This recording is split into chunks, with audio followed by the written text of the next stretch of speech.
আল্লাহ আমার রব, এই রবি আমার সব।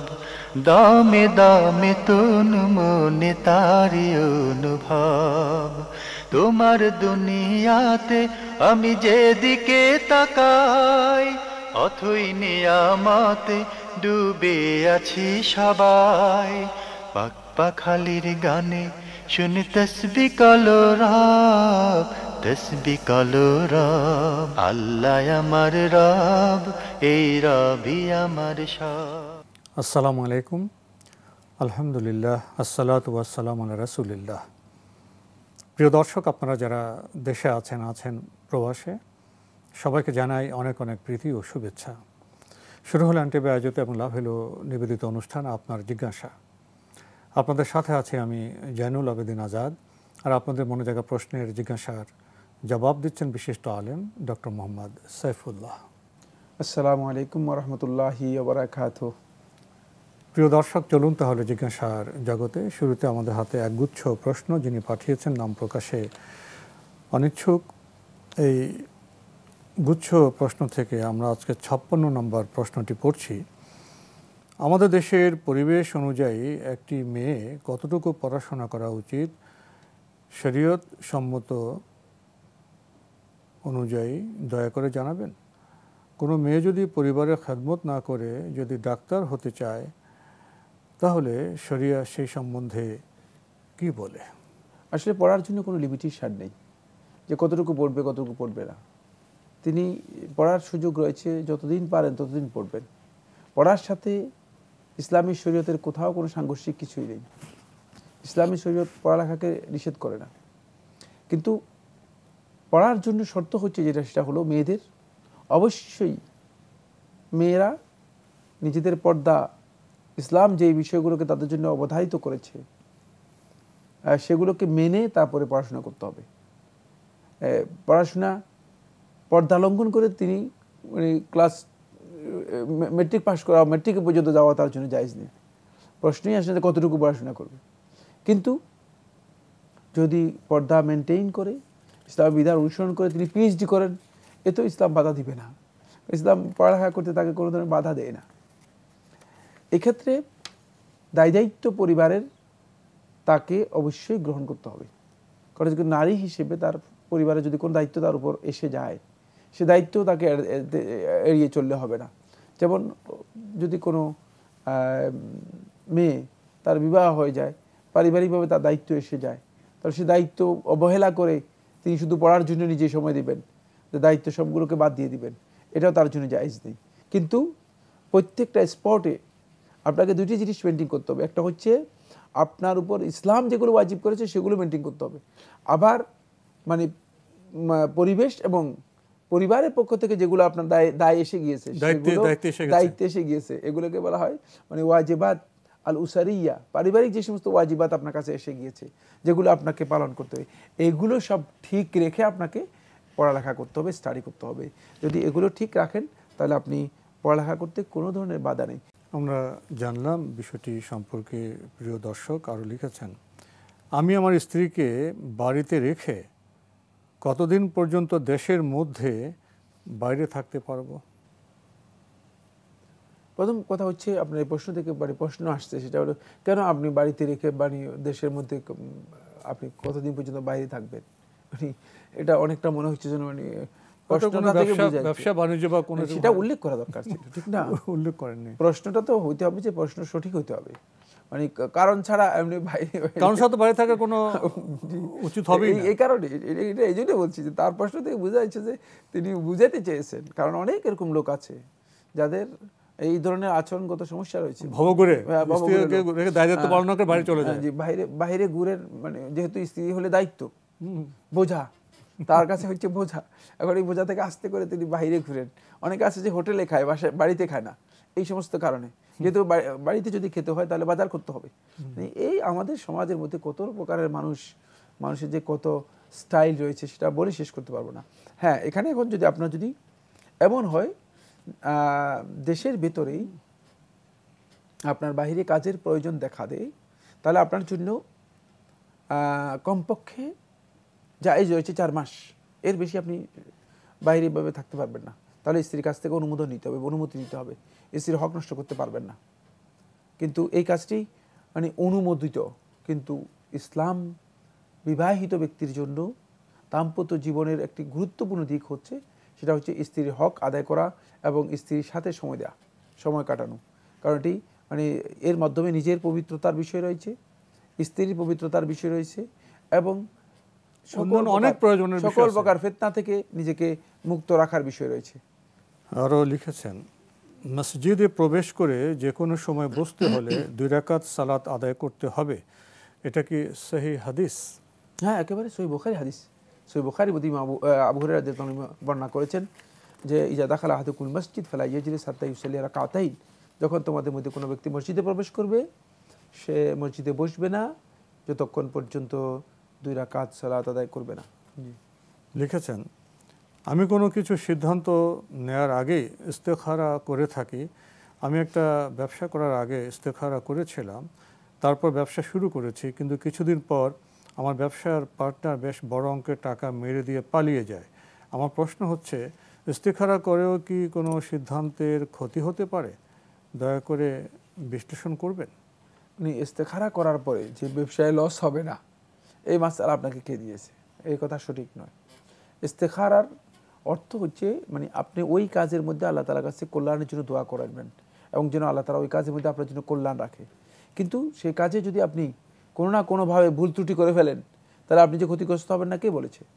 মানে সেখানে আপনার ক্ষতিগ্রস্ত হওয়ার মানে সমূহ সম্ভাবনা থাকতে পারে।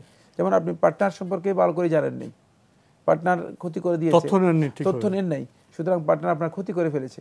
এই জন্য আপনি ইস্তেখারাকে দায়ী করবেন না, ইস্তেখারা দায়ী করবেন না। ইস্তেখারার মাধ্যমে আপনি কি কি কি করেন? ইস্তেখারা হচ্ছে আল্লাহ তাআলার কাছে কোনো কাজের ব্যাপারে খায়ের চাওয়া, ভালো চাওয়া, কল্যাণ চাওয়া।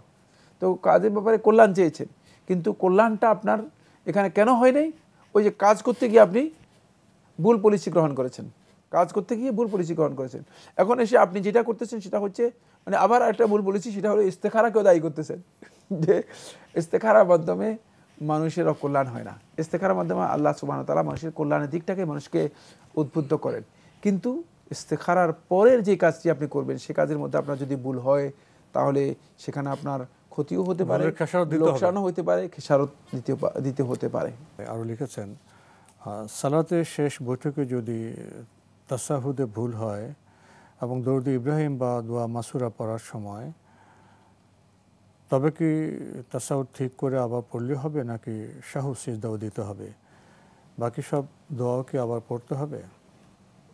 ধন্যবাদ। না, সালাতের মধ্যে যদি তাশাহুদে ভুল হয় অথবা দোয়া মাসুরার মধ্যে ভুল হয় তাহলে ওটাকে শুদ্ধ করলেই যথেষ্ট। এর জন্য সিজদায় সাহু দিতে হবে না, সিজদায় সাহু দিতে হবে না। জি। লিখেছেন, সালাতের সময় জামার হাতা গুটিয়ে রাখলে সালাতের কোনো ক্ষতি হবে কি? সালাতের আগে যদি কারো জামার হাতা গুটিয়ে থাকে আর সেটা যদি তিনি খেয়াল না করেন তাহলে তার সালাত মাকরুহ হবে না। কিন্তু সালাতের মধ্যে জামার হাতা এভাবে গুটানো এই কাজটি মাকরুহ। ওলামায়ে কেরামগণ এটাকে অপছন্দ করেছেন। ও আন লা নাকুফা সাওবান, আর আমরা যেন সালাতের মধ্যে আমাদের কাপড়কে না গুটাই, এই ব্যাপারে রাসূলুল্লাহ সাল্লাল্লাহু আলাইহি ওয়াসাল্লাম নিষেধ করেছেন। এই নিষেধাজ্ঞা কি হারামের জন্য না কারাহিয়াতের জন্য, মাকরুহের জন্য? এই মাসআলার মধ্যে আলেমদের দ্বিমত রয়েছে। জুমহুর আহলে হাদিসগণ বলেছেন যে এই নিষেধাজ্ঞা মাকরুহের জন্য, অপছন্দের জন্য। কেউ কেউ বলেছেন যে হারামের জন্য। যাই হোক, কিন্তু বিশুদ্ধ বক্তব্য হচ্ছে এটি এই কারাহিয়াতের জন্য, মাকরুহের জন্য এই নিষেধাজ্ঞা এসেছে। বাকি এটা কখন? হাফেজ ইবনে হাজার আসকালানী রাহমাতুল্লাহি হাদিসের ব্যাখ্যার মধ্যে উল্লেখ করেছেন, ফথুল বারীর মধ্যে তিনি বলেন যে এই নিষেধাজ্ঞার বিষয়টি যদি সেই কাজটি সলাতের মধ্যে করে, সলাতের মধ্যে করে, কারণ সলাতের মধ্যে কোনো ব্যক্তি যদি এই ধরনের কাজের মধ্যে লিপ্ত হয় তাহলে তার এই কাজটি সঙ্গত হবে না, বৈধ হবে না। বাকি সলাতের আগে যদি কোনো কারণে তার হাতের মানে তার খেয়াল ছিল না, এটা গুটিয়ে থেকে রয়ে গিয়েছে, এই অবস্থায় যদি তিনি সালাত আদায় করে থাকেন তাহলে তার সালাত মাকরুহ হবে না বা অপছন্দনীয় হবে না। যদিও এই মাসআলার মধ্যে কেউ কেউ পরবর্তী যুগের আলেমদের মধ্যে কেউ কেউ এই ধরনের ব্যাখ্যা করেছেন, এই ব্যাখ্যা যথার্থ নয়। আহলে হাদিসগণ মূলত এই ব্যাখ্যা করেননি। আমরা জানলাম বিষয়টি সম্পর্কে। আমাদের হাতে আরও একটি ইমেল পাঠিয়েছেন আকলেমা আখি। লিখেছেন, আমার একটি প্রবলেম, প্লিজ কাইন্ডলি অ্যান্সারটি দিলে উপকৃত হতাম। আমার একজনের সাথে বিয়ে হয়েছিল বিয়ের 7 ইয়ার্স লেটার আমাদের মাঝে ডিভোর্স হয়ে যায়, আমাদের একটি কন্যা সন্তানও আছে এবং বাচ্চার বাবা বাচ্চাকে চাইল্ড সাপোর্ট দিয়ে যাচ্ছে। আমার কোয়েশ্চেনটি হচ্ছে, বিয়েতে যে আমাকে গহনা দিয়েছিল সেগুলো আমার কাছে এখনও রয়ে গিয়েছে এবং বিয়ের পরে আমার নামে একটি জায়গাও কিনে দিয়েছিল। এখন এই জায়গাটা আর গহনাগুলিকে আমাকে ফেরত দিয়ে দিতে হবে বাচ্চার বাবাকে, নাকি আমি আমার বাচ্চার জন্য রেখে দিতে পারবো? ধন্যবাদ, খুব গুরুত্বপূর্ণ প্রশ্ন করেছেন। মানে আপনার গহনা আপনার জন্য, আপনার বাচ্চার জন্য রাখবেন কেন? আপনার গহনা তো আপনি মালিক হয়ে গেছেন। যখন আপনাকে গয়না দেয়া হয়েছে, দেওয়ার সাথে সাথেই সেটা আপনাকে মোহর হিসেবে দেখ, তাহলে মালিক হয়ে গেছেন, বা গিফট হিসেবে, অথবা গিফট হিসেবে দেখ মালিক হয়ে গিয়েছেন, অথবা দান করুক মালিক হয়ে গেছেন। যেমনিভাবে আপনার নামে যে জমিন ক্রয় করা হয়েছে সেটাও যদি আপনার নামে ক্রয় করা হয় থাকে এবং আপনার স্বামী যদি ইচ্ছাকৃতভাবে করে, আর যদি ক্রয় করার সময় এই শর্ত না করে যে এটা তোমার নামে ক্রয় করেছি কিন্তু এটার মালিক আমি থাকবো, পরবর্তীতে এটা কিন্তু মানে আমি মালিক থাকবো, আমি পরবর্তীতে এটা মানে যাকে খুশি তাকে দেব, যদি এমন কিছু না বলে থাকে তাহলে এই জমির মালিকও আপনি। সুতরাং আপনি এই সন্তানের জন্য এই গহনা রাখার প্রয়োজন আসে না বা জমিন রাখার প্রয়োজন আসে না। সন্তানের জন্য আপনি সন্তানের মানে পিতার পক্ষ থেকে মালিক হবে। এই সন্তান তো পিতা, সন্তানের তো হক আছে, জি অবশ্যই মালিক হবে, সন্তান পিতার কাছ থেকে মালিক হবে। আর আপনি আপনার মালিকানা যে সম্পদ আছে সেই সম্পদের আপনি মালিক হয়ে গিয়েছেন, মালিক হয়ে গিয়েছেন। ইচ্ছে করলে পরবর্তী পর্যায়ে কাউকে দিতে পারেন, বিক্রি করতে পারবেন, সেটা অন্য বিষয়। আমরা জানলাম বিষয়টি সম্পর্কে। প্রিয় দর্শক, আমাদের হাতে একটি চিঠি যিনি পাঠিয়েছেন নাম প্রকাশে অনিচ্ছুক, লিখেছেন, আমি কুড়িল বিশ্ব রোড থেকে লিখছি। প্রথম প্রশ্ন, কোরআন মজিদ তেলাওয়াত শেষে সাদাকাল্লাহুল আলিউল আজিম পড়া সঠিক কিনা? সঠিক না হলে কি পড়তে হবে? ধন্যবাদ, গুরুত্বপূর্ণ প্রশ্ন করেছেন। কোরআন মাজিদ তিলাওয়াতের পরে অথবা কোরআনে আয়াত তিলাওয়াতের পরে, কোনো সূরা তিলাওয়াতের পরে সাদাকাল্লাহুল আলিউল আজিম, সাদাকাল্লাহুল আলিউল আজিম অথবা সাদাকাল্লাহ, এই যে কথাগুলো বলা হয় থাকে, এটি যদি বলাটা সুন্নাহ মনে করেন, বলতেই হবে মনে করেন, বা কোরআন কারীম তেলাওয়াতকারী এই কথা বলা দরকার, তাহলে কিন্তু এর বিদআত হবে, জায়েজ হবে না, গুনাহগার হবেন। সাদাকাল্লাহুল আলিউল আজিম এ কথা বলা, কারণ রাসূলুল্লাহ সাল্লাল্লাহু আলাইহি ওয়াসাল্লামের হাদিস দ্বারা প্রমাণ হয়নি যে কোরআন কারীম তেলাওয়াতের পরে আল্লাহ নবী সাল্লাল্লাহু আলাইহি ওয়াসাল্লাম সাদাকাল্লাহুল আলিউল আজিম এ কথা বলেছেন। কারণ আল্লাহ তাআলার সব কথাই তো সত্য, এটা তো আমরা আগেই বিশ্বাস করে নিয়েছি। আবার দ্বিতীয়বার কোরআন তেলাওয়াতের পরে এটা বলতে হবে, এটা শর্ত নয়। কিন্তু যদি কোনো ব্যক্তি কোরআন তেলাওয়াতের পরে মাঝে মধ্যে কখনো কখনো যদি তিনি কোরআন তেলাওয়াতের পরে সাদাকাল্লাহুল আলিউল আজিম বলেন, আর সেটা শর্ত হচ্ছে কোরআন তেলাওয়াতের সাথে হবে না, যাতে করে মানুষ এটা বুঝতে না পারে যে এটা কোরআন। অনেকে দেখা যায় কোরআন তেলাওয়াত শেষ করছেন, তেলাওয়াতের সাথেই কোরআনের সাথে মিলিয়ে কোরআনের তেলাওয়াতের মতো করে তেলাওয়াত করে সাদাকাল্লাহুল আলিয়্যুল আযীম এভাবে তেলাওয়াত করে যান, তাহলে তিনি গুনাহ করলেন, কারণ কোরআনের সাথে এটাকে মিলিয়ে দিলেন। কারণ এই সাদাকাল্লাহুল আলিয়্যুল আযীম অথবা সাদাকাল্লাহু তাআলা এই কথাটুকু হবে মানে শুধুমাত্র টেক্সট, এটা কোরআনের তেলাওয়াতের মতো তেলাওয়াত হবে না, এটা তেলাওয়াত করা জায়েজ নেই, এটা মুতাআব্বাদ বিহি নয়। খেয়াল রাখতে হবে যে কোরআন তেলাওয়াত করা মানে মুতাআব্বাদ বিহি ইবাদত, কোরআন তেলাওয়াত করা ইবাদত, কিন্তু এই বক্তব্যটুকু তেলাওয়াত করা ইবাদত নয়। এই বক্তব্য যদি হবে সেটা তিনি বলবেন সাদাকাল্লাহুল আলিয়্যুল আযীম, সাউন্ড অন্যরকম হবে, ইবারত আরবি ইবারত কোরআন থেকে আলাদা বিষয়, সম্পূর্ণ আলাদা বিষয় হবে। যদি এভাবে একসাথে পড়েন তাহলে তিনি সুন্নাহ পরিপন্থী কাজ করলেন এবং গুনাহগার হবেন, কোনো সন্দেহ নেই। এই জন্য সাদাকাল্লাহুল আলিয়্যুল আযীম এই বিষয়টি কোরআন তেলাওয়াতের পরে পড়ার বিষয়টি নিয়ে এই যুগের সর্বশ্রেষ্ঠ গবেষক, যিনি মানে দ্বিতীয় ইবনুল কাইয়িম হিসেবে পরিচিত, শেখ বকর আবু যায়েদ, সৌদি আরবের সর্বোচ্চ উলামা পরিষদের সদস্য ছিলেন রাহিমাহুল্লাহ তাআলা, তিনি তার একটি কিতাব লিখেছেন আল মানাহিয়া লাফজিয়া। এই কিতাবের মধ্যে এই বিষয়টি বিস্তারিত আলোচনা করেছেন শেখ রাহিমাহুল্লাহ তাআলা। তিনি কিতাবের মধ্যে উল্লেখ করেছেন যে এই ধরনের কথা বলা সুন্নাহ পরিপন্থী এবং বেদাত হবে, যেহেতু মানুষের আকীদা হয়ে গিয়েছে যে মনে হচ্ছে যেন কোরআন তেলাওয়াত করলেই শেষে সাদাকাল্লাহুল আলিয়্যুল আযীম এটা পড়তে হবে, এবং এই কথাটা নিজের জন্য বাধ্যতামূলক করে নেওয়া এর কোনো বিধান নেই। কারণ রাসূল সাল্লাল্লাহু আলাইহি ওয়াসাল্লাম কোনো হাদিস দ্বারা প্রমাণিত হয়নি যে আল্লাহ রাসূল সাল্লাল্লাহু আলাইহি ওয়াসাল্লাম একথা বলেছেন যারা কোরআন তেলাওয়াত করবে তারা সাদাকাল্লাহুল আলিয়্যুল আযীম এটা পড়বে। কিন্তু কেউ যদি নরমালি কোরআন তেলাওয়াত করার পরে পড়লেন, বলেন এটাকে বিধান হিসেবে নিয়ে গেলে তো দলিল লাগবে, দলিল তো নেই। দলিল নেই, কোনো দলিল নেই। তাহলে এটা নির্দিষ্ট করা, বাধ্যতামূলক করা, এটা করতে গেলে বেদাত হয়ে যাবে। না, শুধু বাধ্যতামূলক না, বরং কোরআনের মতো করেই তেলাওয়াত করা উচিত। যে তেলাওয়াত কোরআনের জন্য, তেলাওয়াত কিন্তু খাস কোরআনের জন্য, সেই তেলাওয়াত নিয়ে এসে আপনি এর মধ্যে নিয়ে আসা হচ্ছে একই ধরনের তেলাওয়াত করা হচ্ছে, এই কাজটি বেদাত এবং সুন্নাহ পরিপন্থী গুনাহের কাজ। এই প্রশ্নের জবাবে আমরা বেশ অনেকগুলো বিষয় লক্ষ্য করলাম প্রিয় দর্শক। এক্ষেত্রে বোধহয় আমাদের আরও অনেক সচেতন হওয়া প্রয়োজন। আরও লিখেছেন, সকাল সন্ধ্যায় যে জিকিরগুলো করতে হয় তা কি ফজর ও আসরের পর নাকি ফজর ও মাগরিবের পর?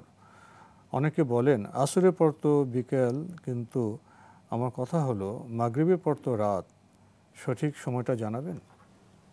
ধন্যবাদ। সকাল সন্ধ্যা জিকির নিয়ে বিব্রতকর অবস্থার মধ্যে রয়েছেন। এ ধরনের বিব্রতকর অবস্থায় যাওয়ার কোনো দরকার নেই। খুবই সহজ বিষয়। সকাল কাকে বলে? সকাল হচ্ছে ফজরের পর থেকে আরম্ভ করে একেবারেই জাওয়ালের আগ পর্যন্ত, সূর্য মধ্যাকাশে যাওয়ার আগ পর্যন্ত, এই সময়টাকে সকাল বলা হয় থাকে। দেখবেন আপনি 11টা পর্যন্ত সবসময় সকাল লেখা হয়, সকাল 11টা, এরপর দুপুরে চলে যায়, একেবারে সহজ। সুতরাং এই সময়টা হচ্ছে সকাল। আর বিকেল কাকে বলা হয়? আপনি দেখবেন খুব ভালো করে 3টা থেকেই বিকেল শুরু হয়ে যায়। যখনই আসর তখন থেকেই বিকেল, আসর থেকে আরম্ভ করে মাগরিব পর্যন্ত এই সময়টাকে বিকেল বলা হয় থাকে। এই সময়ে সকাল সন্ধ্যার যে আজকারগুলো আছে সেগুলো পড়বেন, এটা হলো উত্তম। কিন্তু কোনো কারণে যদি কোনো ব্যক্তি মাগরিবের আগে মাসা বিকেলের যেই আজকারগুলো আছে সে আজকারগুলো তিনি পড়তে পারেন নাই, তিনি মাগরিবের সূর্যাস্তের পরেও যদি পড়েন তাহলে তিনি এর ফজিলত পেয়ে যাবেন ইনশাআল্লাহ তাআলা। যেহেতু বিকালটা অনেক সময় রাত্রকে কী করে অন্তর্ভুক্ত করে নেই, রাত্রকে অন্তর্ভুক্ত করে নেই। এই জন্য ওই ইসলামী শরীয়তের মধ্যে পরবর্তী রাতটা এই দিবসের মধ্যে ঢুকে যায়। বিধানের ক্ষেত্রে পরবর্তী রাতটা আগের দিনের মধ্যে এসে প্রবেশ করে। এই জন্য এক্ষেত্রে এই সুযোগটুকু, এই ফেসিলিটিটুকু পাবেন আল্লাহর বান্দাদের জন্য। আল্লাহ তাআলা এটাকে দীর্ঘায়িত করেছেন। তো আজকে আমাদের এখানেই শেষ করতে হচ্ছে। আপনাকে অনেক ধন্যবাদ। আপনাকে অশেষ ধন্যবাদ। প্রিয় দর্শক, আমরা দেখছিলাম এনটিভি আয়োজিত এবং লাভেলো নিবেদিত অনুষ্ঠান আপনার জিজ্ঞাসা। আমাদের অনুষ্ঠান আপনারা এনটিভি অনলাইনেও দেখতে পারবেন, ভিজিট করুন www.ntvbd.com। এছাড়া ইউটিউবে এবং আমাদের ভেরিফাইড ফেসবুক পেজে অনুষ্ঠান দেখতে পারবেন। শেষে এসে আমরা সকাল সন্ধ্যার জিকির প্রসঙ্গে প্রশ্ন পেয়েছি, সময় সম্পর্কে, ক্ষণ সম্পর্কে প্রশ্ন পেয়েছি, জানার সুন্দর বিষয়। এর চেয়ে কি আরও গুরুত্বপূর্ণ বিষয় এটা নয়, জিকির আমরা কি পড়ছি, আমরা কি তা উপলব্ধি করব না? জিকিরের বিষয়গুলো উপলব্ধি করলে, এর মর্ম উদ্ধার করলে বোধহয় আমাদের পড়াটা আরও সুন্দর হবে, জিকিরটা মানোত্তীর্ণ হবে ইনশাআল্লাহ। আসুন আমরা জিকিরের আজকারের যে বিষয়গুলো আছে, কথাগুলো আছে, সেগুলো জানার চেষ্টা করি, মর্ম উপলব্ধির চেষ্টা করি। চিঠি লিখুন, প্রশ্ন পাঠান আমাদের ঠিকানায়। পরিচালক আপনার জিজ্ঞাসা, এনটিভি, বিএসসিসি ভবন, 7ম তলা, 102 কাজী নজরুল ইসলাম অ্যাভিনিউ, কারওয়ান বাজার, ঢাকা 1215। ইমেল অ্যাড্রেস আপনার জিজ্ঞাসা @ntvbd.com। প্রিয় দর্শক, মহান আল্লাহ আমাদের সবাইকে নিরাপদে রাখুন শান্তিতে। আসসালামু আলাইকুম। আল্লাহ আমার রব, এই রবি আমার সব, দামে দামে তুন মনে তারি অনুভব। আল্লাহ আমার রব, এই রবি।